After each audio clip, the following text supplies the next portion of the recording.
habeen ka hor koox dabley ah ayaa waxay u dhacday abbaare xilligii salaada cishaha dukaanka Shaafici Shop oo ku yaala agagaarka xirada geelka oo u dhow wadada Dhoobale Road ee waaxda galbeed ee magaalada Tangaarisa.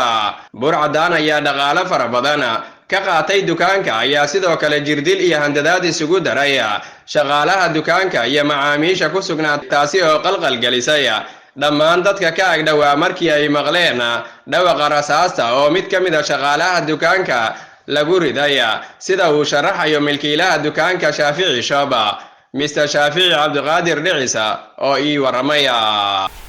waxaan ahay ninka iskale dukaanka la dhacay, marka waxaa liga dhacay lacag milyan iyo wax ah.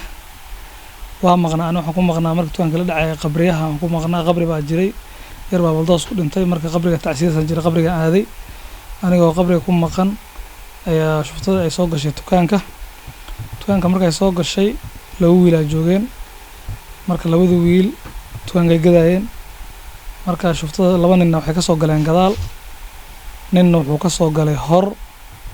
marka wiilkii gudaha dukaanka ku jira marka hore ka soo dhaceen, markay ka soo dhaceen waxay dhaheen wariyaa lacagti aaway, marka lacagta way arki waayeen, marka ramadan lacagta aaway dhan weydiin u tilmaamay meesha ku jirto lacagtii, marka way la baxeen milyan 300 lacagta way la baxeen.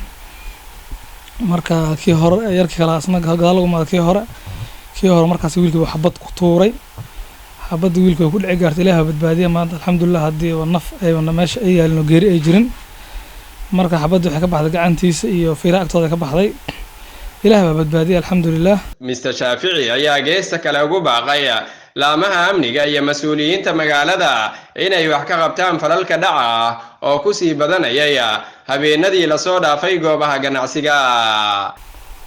marka hadii kulley wixii gaarweyna gaareen Ilaahay noo boogdayo, laakiin dawladda waxaan ku codsanaynaa inay macnaha ay maadaama ay dawlad yihiin oo la hoos jooga inay wadanka amnigiisa ay saamka wax ka bedelaan, oo waxaan ugu baaqaynaa laamaha amniga inay dadka dabagal ku sameeyaan si u dhaqsaha badan. gaarigana gaari cad oo wuxuu ahaa wagon R, gaariga alto waxay ku gaariga altooda waxay ka weyn oo waan R leh oo white oo cadaan oo ahaa, nambareedkiisna KDB waa la sheegay, laakiin nambareedka inta hoos horta qarsooneed halaha kore bida laga arkay KDB inuu u malan gaari cusba bida before benta la arkay. marka saas wax u dhaceen, wabillahi tawfiiq. Mr. Idle oo isagana goobjoog u ah falkan sidoo kalena Allah subhanahu wa ta'ala ka samata bixiyay xabada lagu riday ayaa ka sheekeynaya sida uu jawigu noqday. shili maqribki niman shufto oo 5 xaba ay soo galay dukaanka ay soo galeen, aan yarko yaro shaqaalaha dukaanka joogni, marka aan nafsadeed meel store alaab ka soo qaadanay, niman 3 gadaal ka soo galeen, mid hore ku soo galay, marka yarkii qor ku qabteen, jilbaha u dhigeen way weydiin lacagta meesha ku jirtay ay weydiin, wuu sheegay ana marka buuq iyo maqal waan soo ordi, ana ordaa ninkii oo shufti oo ilinka tagnay aan ku boodi, markaan ku boodi uu iska keeyay gidi, markaas aan dhahay xabadu ugu ridi, xabada meesha dhigti iyo garab la waxda ii marti, marka aan nafsadeed shil aan sigtay xaq Ilaahay ka nooli, marka alxamdulillah.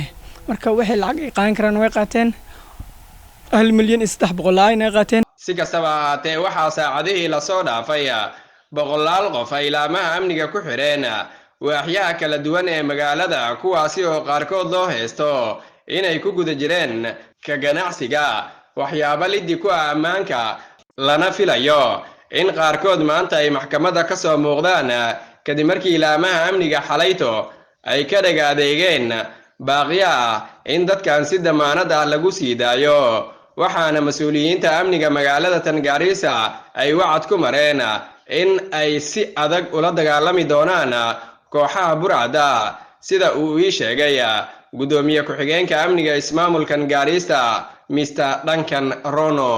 Cabdiqani Maxamed, Iftiin FM, ismaamulka Gaarisa.